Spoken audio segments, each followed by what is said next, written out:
Excuse me, I had to make a phone call. We don't live in our world without that kind of thing, do we? I've been amazed at all the cell phones in parts of it. We've been over to India to visit back in the jungle where she grew up, and it's not modern. And lo and behold, they have cell phones.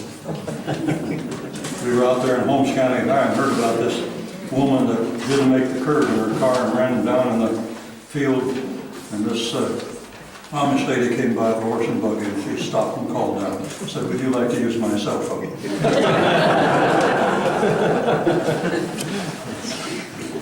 The three topics sent to me by Nelson were really stimulating, and I've worked at them. The problem is discerning how to develop it in a meeting like this, and I apologize for too many points while ago. This time I won't have as many. I'd like to read from Ephesians chapter 2 in this matter of being agents of peace in a broken world. And it's a wonderful passage, but it's a little more theological, perhaps, but it's the theological basis for peace. I'm disturbed by what happens when we can talk about peace without talking about Jesus and the gospel and the new life. Ron Sider gave a talk somewhere not long ago, and the person sent me an email just to say it was great to hear a man say, "You don't talk about peace without talking about the gospel." And if you do, you're left to a level of just human efforts. I'm reading from Ephesians chapter 2. "So then remember that one time you were Gentiles by birth, called uncircumcision by that which is called circumcision made by hands. Remember that you at that time were without Christ, being aliens from the commonwealth of Israel and strangers from the covenant of grace, having no hope and without God in the world. But now in Christ Jesus, you who sometime were far off are made nigh by the blood of Christ. For he is our peace. He has made both one and broken down the middle wall of partition between us, having abolished in his flesh the enmity, even the law of commandments contained in ordinances, so making peace, that he might reconcile both unto God in one body by the cross, having slain the enmity through it. So he came and proclaimed peace to you who were far off, and peace to those who were near. For through him we both have access by one Spirit unto the Father. Now therefore you are no longer strangers and foreigners, but fellow citizens with the saints, and of the household of God, and are built on the foundation of the apostles and prophets, Jesus Christ himself being the chief cornerstone, in whom the whole structure is builded together as a holy temple in the Lord, in whom you also are built together spiritually into a dwelling place for God." To me, this is one of the great passages on the gospel of peace. I grant he's talking about the new community, church, who has made one new people, reconciled to one another through the work of Jesus Christ, knowing peace. But in the passage, it talks about the gospel of peace. The gospel of peace. It talks about the Prince of Peace. And I would like to affirm that a lot of the language about peace needs to be re-expressed in terms of the gospel. Now, we are known as a church committed to peace. But what do we mean by peace? How are we peacemakers? So I'd like to take the word reconciliation and move it front and center. Jesus made peace through the cross by reconciling us, it says. Now then, we are agents of reconciliation, Paul says in 2 Corinthians. Ministers of reconciliation. What does it mean to be a reconciler, to stand between? You may know the old story of these two brothers who had a fallout, and they weren't speaking. And the one's farm across the road crossed over a little valley, and he even took a bulldozer and run a stream down through there to keep the passageway cluttered. One day a fellow came down the road and had a bag of tools and stopped at the older brother's house, asked if he had some work. He'd like a job. No, he said he didn't have anything for him. And the man turned to go, and then he called after him and said, "But just a minute, I can come up with work." He said, "You see that farm over there? That's the man I'm not talking to, my brother. And there's a pile of lumber out there. If you'll take that lumber and build a fence here so I don't have to look at him every day." He said, "I'll hire you for that." He said, "I've got to go to town. When I come back, I'll help you finish." So he left. When he came home, there was no fence there. But there was a bridge down there across that stream. And his brother came walking out of the house down the bridge, and he called over and said, "If you aren't some brother, we haven't been speaking, and here you build a bridge so we can get together." He went down there and they met and embraced on the bridge. Turned around and looked for this carpenter, and he was walking down the road. And he called after and said, "Hey, wait a minute, I can come up with some more work." "No," he said, "I've got other bridges to build." The story is a very remarkable illustration of the fact that we need to be bridge builders in reconciliation, transcending the barriers between us. This is to say then that faith is a lifestyle, not just something we claim in our heads. Faith is more than that. I have a little calling card that I used in Washington, and I haven't reprinted it at Harrisonburg. And on the back of the card, I have this statement. Now follow. If love were possible without the gospel, we would need no gospel. If love is not possible by the gospel, we have no gospel. That love is possible by the gospel is what Christian discipleship is all about. I believe that very deeply. Love is only possible by the gospel. And when you talk about peace as reconciliation, this is possible by the work of the Holy Spirit in our lives. So I have 3 things today in this lecture, not 10. The first one is simply to say that peace is an active engagement of love. How do you work at peace in a broken world? Not from a distance. I remember hearing this lecture once in which the speaker said, quote, "Reconciliation never happens at a distance." Reconciliation never happens at a distance. We have to get close to persons to work at reconciliation.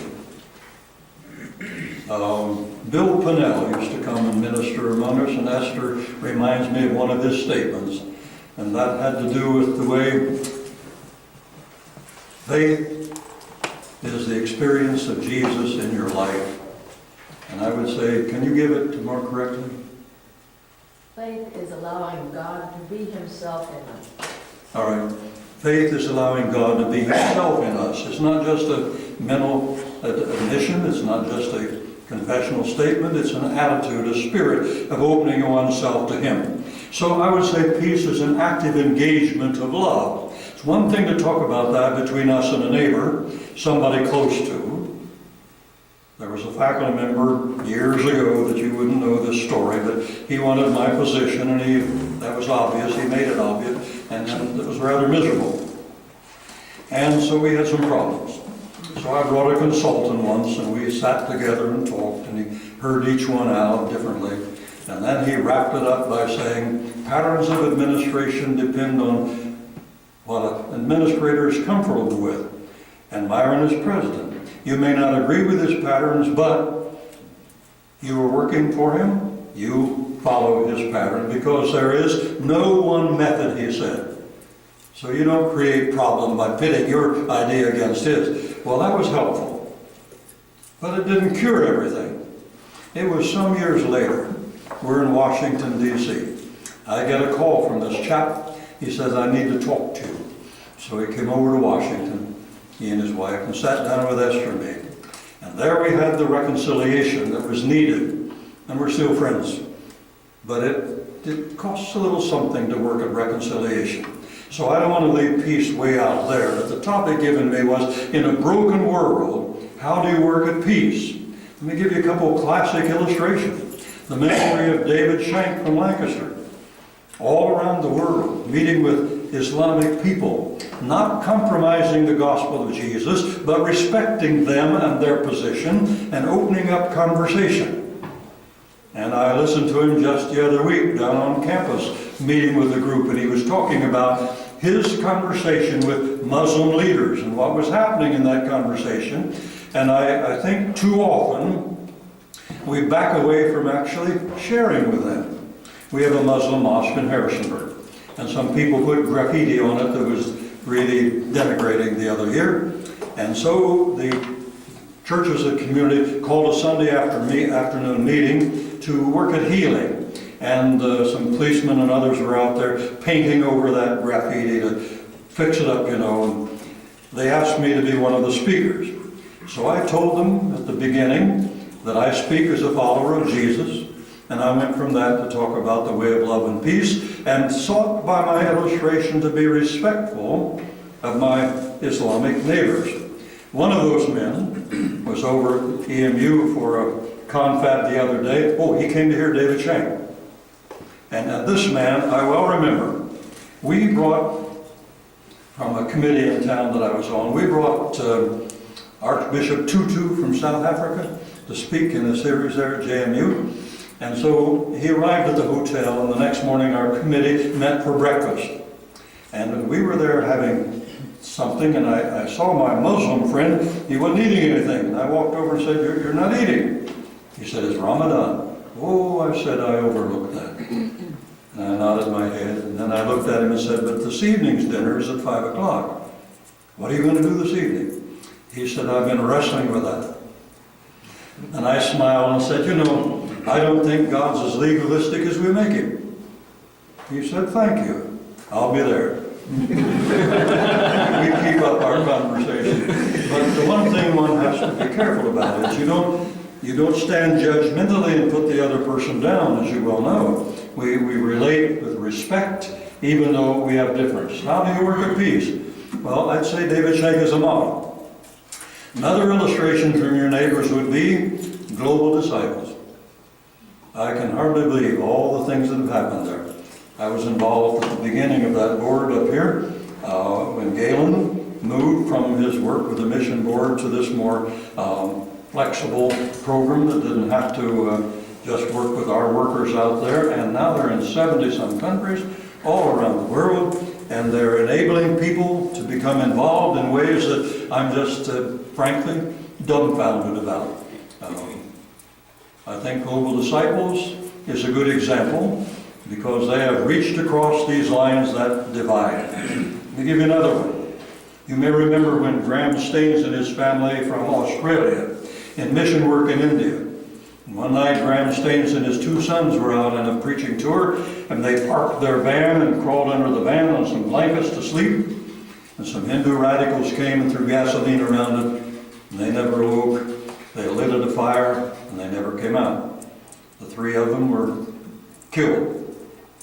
So people told Mrs. Staines, you ought to go back to Australia with your 2 daughters. No, she said, no way. My husband and I came out here to share Jesus, and he'd want me to stay here and share Jesus. She was interviewed on television in India, and she gave that answer and gave the gospel, why she was there, and her concern for the Indian people and so on. An Indian leader told me later, more people heard the gospel from Mrs. Staines' testimony on television than from all the missionaries. Simply the expression of love that they couldn't gainsay. They couldn't get around this. I move to a second point. Peace is really an attitude of caring for the person. Peace is not just a program that you advocate. Peace is an attitude. It's a spirit of life. Jesus is the Prince of Peace, opening himself. And as Prince of Peace, he models what it means to live in a kind of spirit that welcomes others. But it doesn't mean that you gloss over the things you disagree with. I read an article the other day trying to endorse certain areas of violence by talking about how Jesus cleansed the temple. Well, I'd like to talk to this writer and said, check the Greek there. It says he drove them out of the temple, both the sheep and the oxen, which implies that he laid the whip on the animals. It doesn't say he laid the whip on the people. But he spoke to the people frontally and with anger. Take these things out of here. You're messing up my Father's house. So this man was quoting that to defend the use of violence. And then he went to another one. And that was when Jesus was ready to go to the garden. And he asked the disciples, how many swords have you? And one of them said, we've got 2. He said, enough. And they went. Enough to fight? Hardly. Enough for what? Well, in the context, as my friend John Howard Yoder said, he was simply saying, enough of that. And they went on. So at the garden, there must have been a reason why he wanted to know and called to their attention about the swords. And there's this quote in the Gospel from the Old Testament that this fulfilled his being numbered with the transgressors. That's the key for me. So when Peter jerked his sword and sliced the ear of the servant of the priest, Jesus said, "Put up the sword. They that take the sword shall perish with the sword." So you don't just select part of that passage, you take the whole story. So I'm just trying to illustrate that reading this man's treatise of how he was endorsing the use of violence, and then he moved from this, of course, to Romans 13. Romans 13 says the powers that be ordained, that's government, the powers that be are ordained of God. I like the words of a French theologian that I have taken and worked with. That means that God is above the powers. He ordains the powers. So God is above the powers. So there are times that I ought to obey God rather than men. Let me illustrate. We were in Washington, and I had announced that the next Sunday I would preach on discipleship as a lifestyle.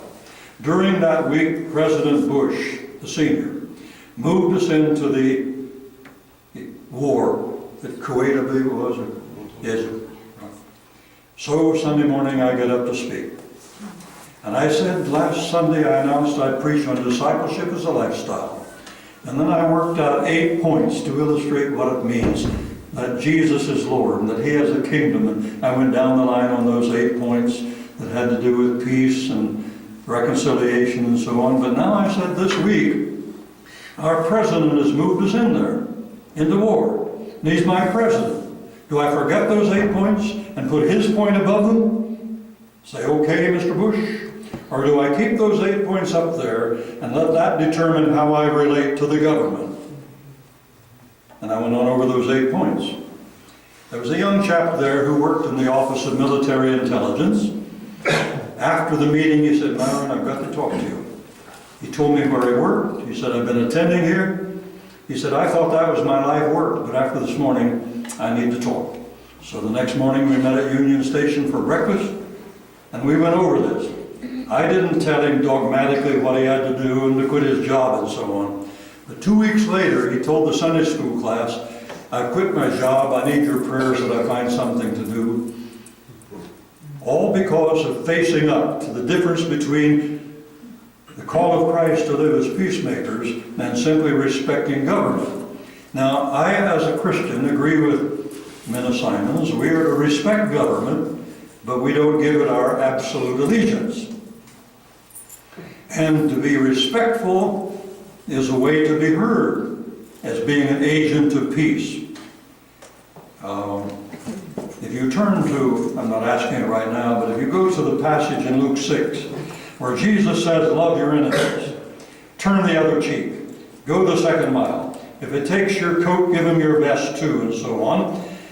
I've preached from that already with 3 points, and that is that this kind of love elevates others above yourself. It elevates behavior above bargaining.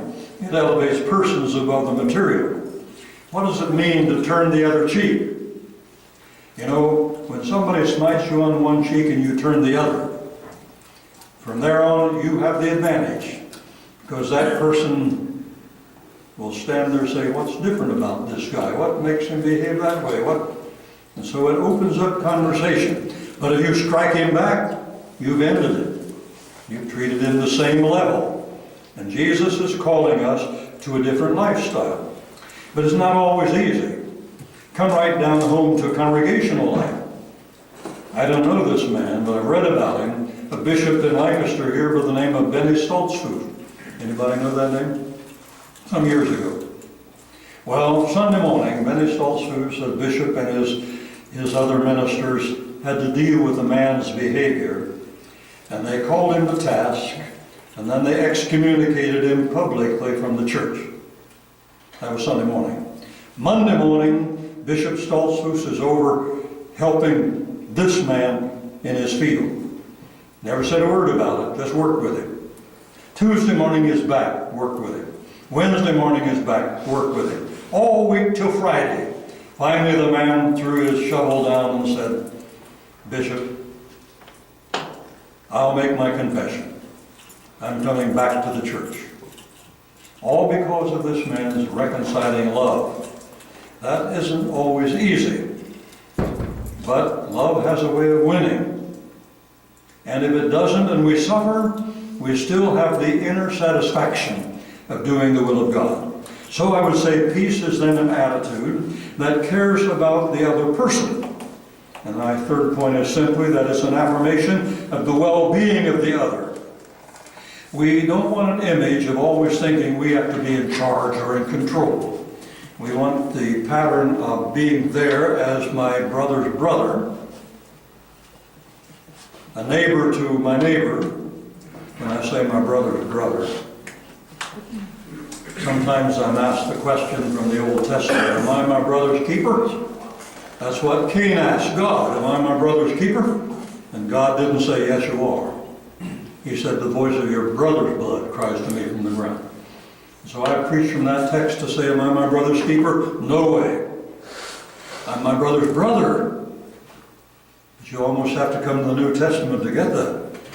You're not keeping, you're not in charge, you're not responsible for everything there, but you are to be to that person a brother. I don't know if that grabs you the way it did me or not, but I would simply say that making peace is to regard the other person as important. What does that mean right now? I read the news and it rings me up. Did you read about how the Brethren Church has been the dominant evangelical voice over there in Nigeria? And they've had over 3,000 of their members killed by the radicals. Church of the Brethren in its work. I think I have the right country, Nigeria. This one rung me out. I didn't know much about their work there. And to have all these people killed.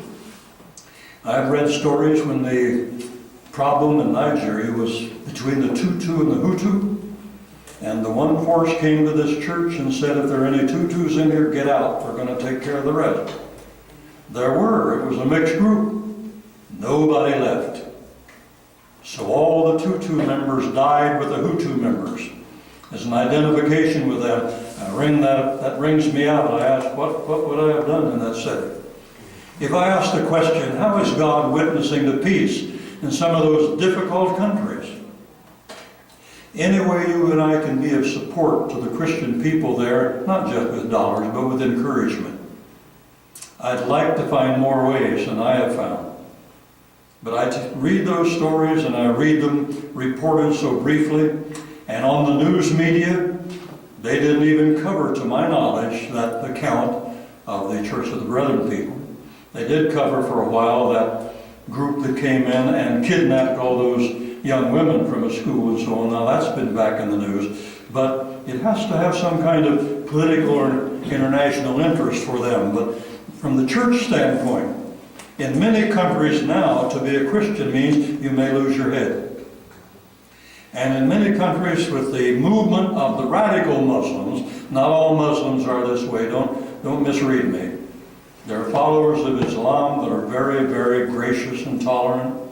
And as David Shank can tell you, across Ethiopia and some other areas, there are leaders who have come to accept Jesus as Savior, but stay with the Islamic movement so that they can share the gospel. But as I read about this, I know that in the more radical settings, those who are out to say the whole world has got to become followers of Islam. And there is no concept of freedom of religion or separation of church and state, because their religion and state are brought together, just like it was in the Constantinian period when it was Christian instead of Muslim. And so now this movement will take the life of anyone who names themselves as Christians. Just recently was a story of this school where they came and asked all the children who are not Christians to get up and leave. And they didn't leave. So they cut their heads off. It's just almost unfathomable. You and I came up through a period in which this kind of violence wasn't happening. It is now. So when you ask the question, how do I work for peace? Well, one thing that I think the church needs to be heard on is how we develop a greater international community. I don't think you can do all of this through political, because in other parts of the world, America is looked at as the dominating power, and with all the wars we participated in, we are looked at as a power that wants to dominate. That's why we move in, whether it's Afghanistan or where. That's the way we are interpreted. So Esther and I have been in countries where I had to make clear we are believers, because they take the word Christian to say that's Western and American. And as a believer, I remember this one meeting where those 3 students were back there in this audience where I lectured, and then they had some hot questions. They were from Iran or Iraq, and this was over in Moscow. And after the session was over, they came flying up there to my interpreter, and I stood there. I couldn't understand what they were saying, and she was listening. And then she turned to me and said, "They want me to thank you for responding so graciously to their questions." And I had told them that they shouldn't judge all Americans by what they were seeing, that many of us in America are different. And I'm a part of a church committed to peace and reconciliation. And we do not fit the image you have of America.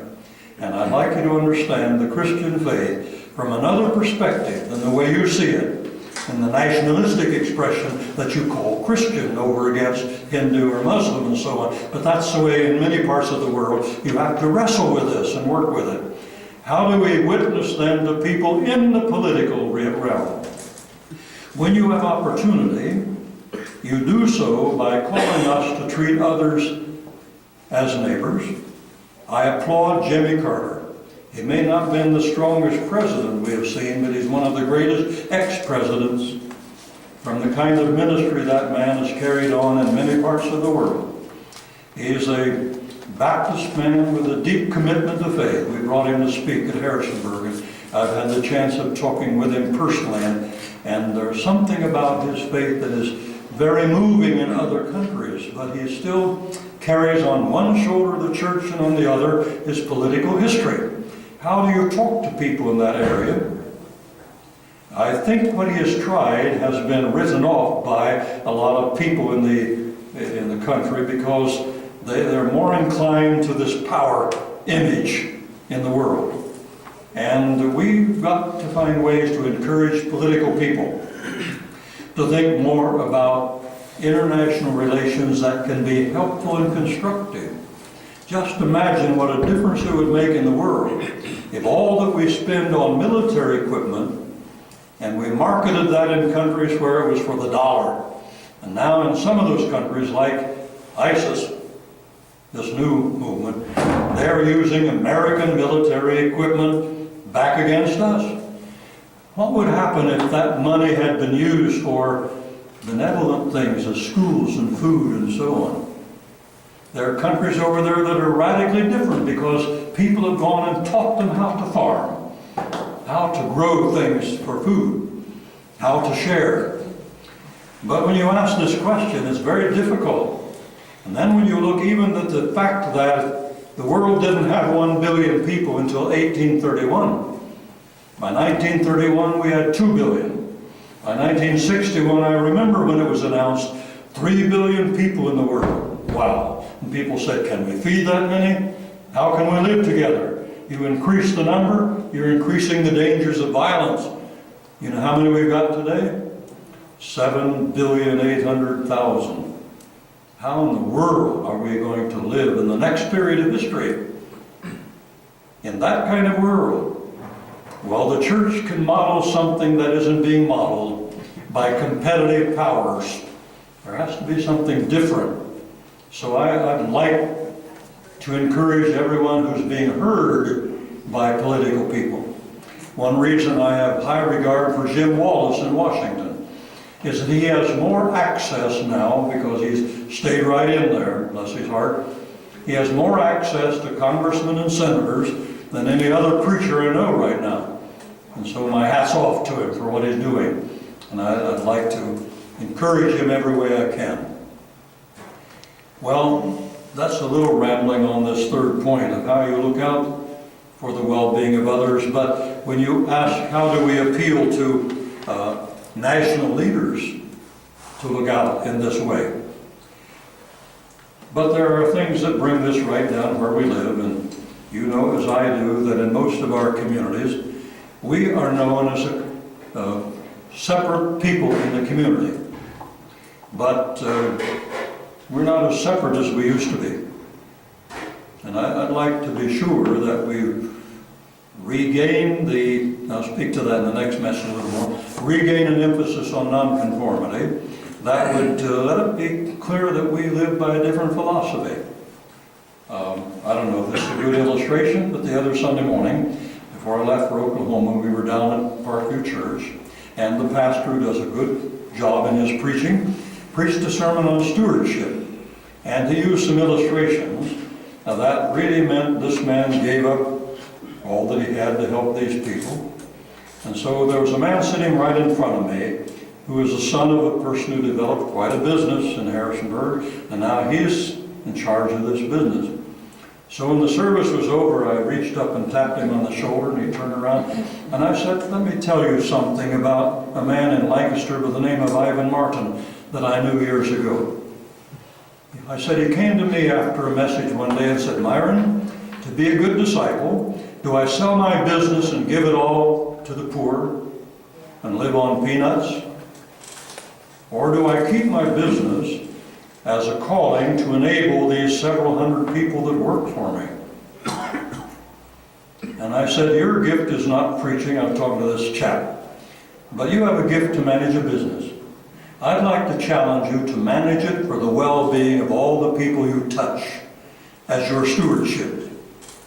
And he thanked me and said he was sitting there listening to that sermon, he felt wrung out. How does he apply this in life? Well, I'm simply trying to say as pastors, we've got to meet people where they are and help them understand and face this. Many of you would have known Ivan Martin. Victor Weaver's another. And he formed an association so that they had a way of sharing and getting the tax benefits. Another was a high steel gentleman who talked to me about the same thing. Just because someone has been gifted to succeed in a material way, don't write them off. The Holy Spirit gives different gifts to different people. And my gift hasn't been to work and excel in finances. My gift is another area. But I respect persons who do this with a sense of calling from God.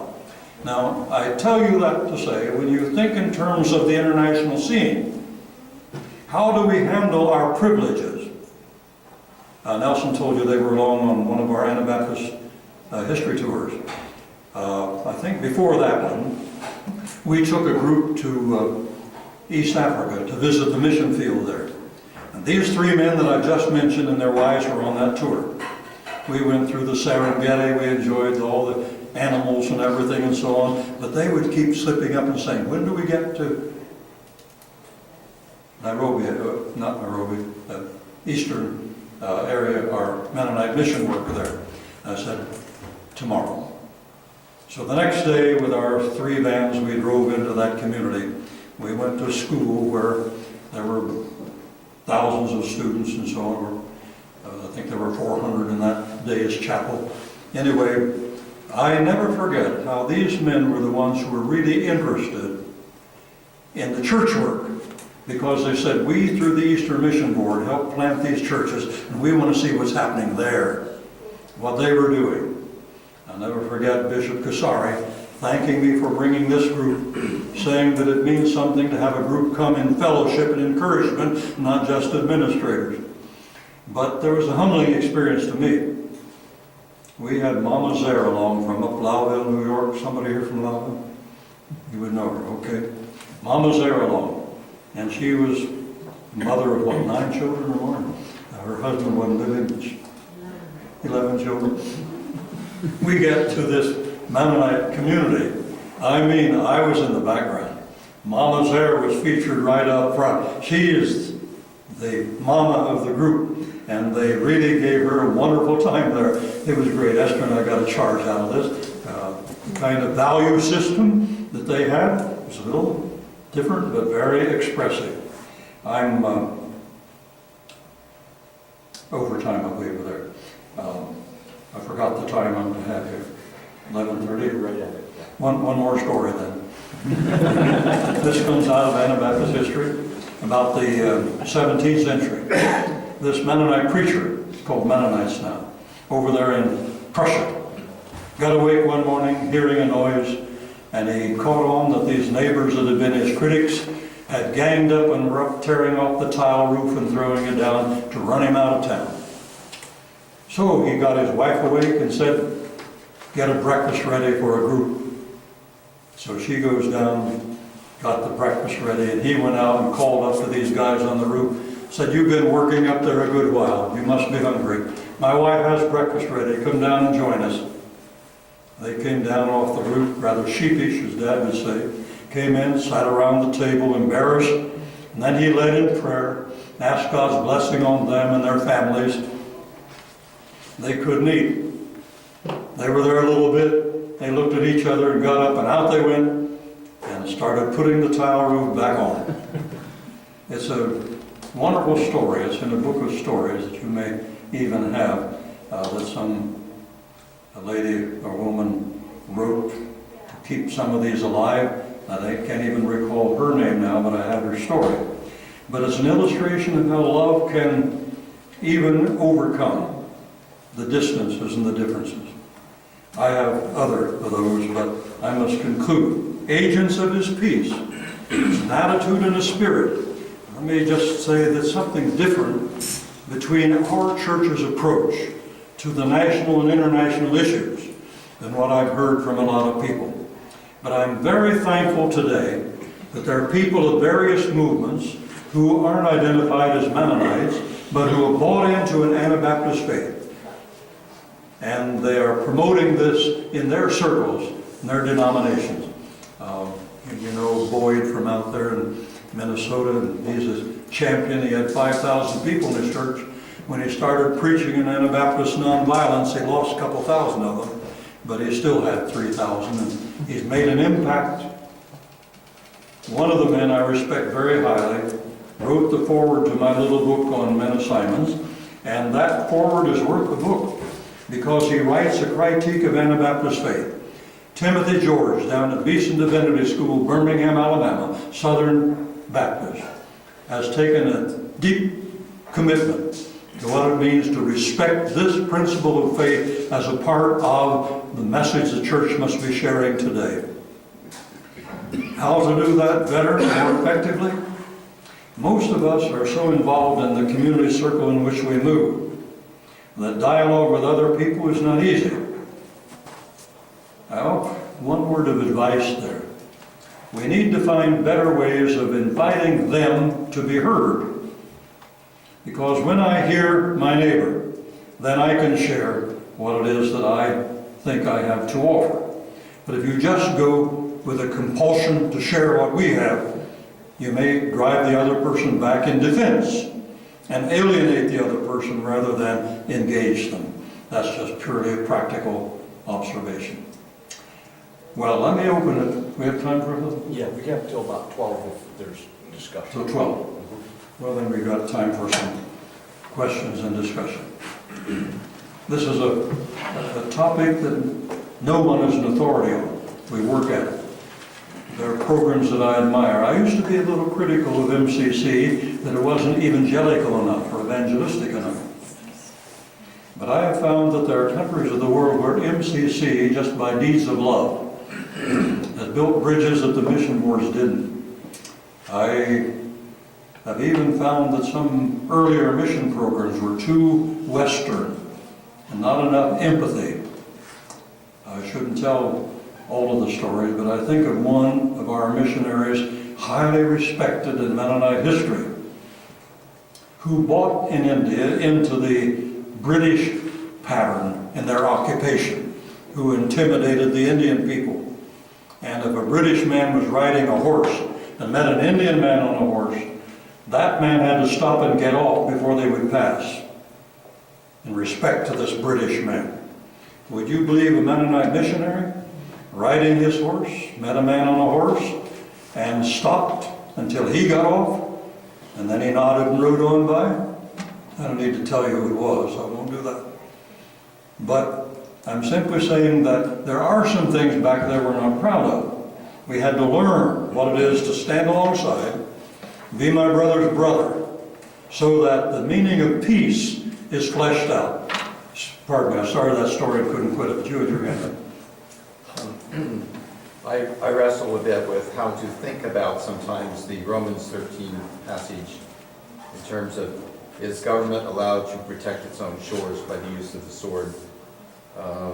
And is government seen as being an agent of God that's in a kind of secondary category, but the Christian church is in the primary category, where it's the highest calling that we can achieve? The government operates at some kind of a lower level of accomplishing the purposes of God. And I wrestle with that a bit. Can you speak to that?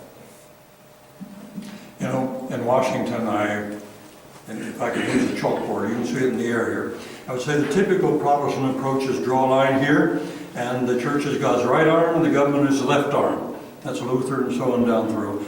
So the Christ is here, but the church and the government. So you serve God in the church, this is Protestantism, and you can serve God in the state, as long as you're recognizing Jesus as Lord. I would go to the board and say, I would draw the line this way, and say the church is at this level, answering to the mandate of Christ. The state is at this level, answering to the mandate of the people. And the best kind of state is where all the people are involved with freedom and so on. I draw the line in here this way to say there are some things that the church and the state do that overlap. But there are other things that only the church can do and the state can't touch. And there are some things the state does that the church doesn't participate in. And that's the way I approach this. And I found it respected there. When I would present this, it didn't rule the government out. Good government is important to keep order in society. And I thank God for the freedoms we have in America to do things that in many countries the church isn't free to do. You know? So it isn't being anti-government. It is rather to be discerning about which is the church's role and which is the government's role. But from the state church background or the Constantinian background, a lot of people bought a merger there. There's a story few people realize. I hear some of my conservative friends speaking about how this nation was formed and people who were walking with God and so on and wanted a Christian nation. I asked, did you ever take a look at the earliest community, the Massachusetts Bay Colony? It was state church, Church of England running the thing. And Roger Williams, the first Anabaptist who came over of any leadership, he was run out of there 3 different times back to England. And finally he came and got permission to take a small group of his followers, and they went over and founded Rhode Island. If you ask me where is the beginning of America's political system with a free church pattern, it's Roger Williams, not the Massachusetts Bay Colony. But few people know that. To go back there and study that history, I wish more of what he was talking about would have been followed. But at least when you read the early days of the forming of the Constitution and so on, there are quotes from Ben Franklin and others that some of the politicians today would have a problem with. Now, he may not have been an evangelical Christian as I think of it, but he had a faith. And that's rambling about your question a bit, but I think to recognize government at its level of the people. Now, I grant that President Eisenhower added to the Pledge of Allegiance, one nation under God. That's a nice admission that God is here. But I put the church in between here in terms of order of life and priorities and authority for the Christian. So that's helpful. It's the way I've been working in it. Yes, please. In your earlier first message, you talked about that we don't Christianize the government, but rather we appeal to them. Mm-hmm. Can you speak a little bit more to that, how that appeal looks without trying to Christianize them? See, the old state church argument was to have a Christian government and then government in force. so that in some of those states in the 16th century, the government required infant baptism. But why? So that everybody would be registered, and you're on our tax list and so on. It wasn't theological, and so forth. So what I'm saying is similar to come on down in history. I don't want the government to order the church. Even though democracy is a good thing, it doesn't provide the spirit of fellowship and brotherhood and meaning, nor the lordship of Christ. When government is in charge, it's in charge. It's not the kingdom. Jesus came, but the amazing thing is the way he walked around that country when Rome was dominating and taught the gospel of the kingdom. In the Gospel of Mark, chapter 1, is that he began his ministry with that word about the gospel of the kingdom, or about the kingdom of God. And so he just preached the kingdom, but he didn't stand there in antagonism. Even when Herod wanted to meet him once, he told his disciple, let's go somewhere else. I don't want to talk with him. You know, I try to look at how Jesus dealt with government. He didn't repudiate it. He actually respected it, but he never gave any impression that this was the authority for his movement. I think that's where he and a guy called Judas Iscariot differed. Judas wanted a movement like that. I don't know if I've answered much there. It's a perspective I work with. The church is to be in the world but not of the world. As Paul says, we are to be free in the social setting. That doesn't mean disrespectful. But it's one thing to talk about government here. It's another thing to talk about it in some of the countries where the government is so dominant and negative toward freedom of religion. It's amazed me how we work with Saudi Arabia, and yet they haven't changed on this. But we've worked with them over against Iraq. I don't know how you feel, but I think one of the tragedies of my lifetime was the Iraqi war. There were more Christians in Iraq than any other Arab country in that area. Hundreds of Presbyterians. They've gotten run out, persecuted. Iraq today is not what it was under that heretic Saddam Hussein. He was a very difficult man. I grant that. But all the government could do was destroy him. And yet the Christian community there was working another way. Something happened to him before he died. I don't know. But let me share something here that I think I've gone along. I found this. Here it is. You won't believe this. December 28, 2006, USA Today. Saddam's farewell. So something touched him. I call on you not to hate, because hate does not leave space for a person to be fair, and it makes you blind and closes all doors of thinking. That's in a letter from him. Again, I also call on you not to hate the people of the other countries that attacked us. Again, remember that God has enabled you to become an example of love, forgiveness, and brotherly coexistence. Those are all in the paper from Saddam Hussein. I read that and it just blew me away. What happened to this man in that time in prison? I don't know. But he's got some insights. I'm rambling on. I just happened to know I had stuck that in because it's so unthinkable that I carried it to document it. I quoted it and I couldn't tell you it was in USA Today on December 26, 2006. You'd have reason to doubt me, but that's it. Isn't it amazing how the Spirit of God does things beyond what we can imagine? I don't know what happened. I hope this was not just reflecting some of his reading, that they actually came to some experience. Yeah. What happens when peace, your first point, peace is active, an active engagement of love. And what happens when that active engagement of love causes us to take sides and causes us to, in what you would hear from Protestants and others, you know, sometimes the government, military needs to go in to take out evil governments.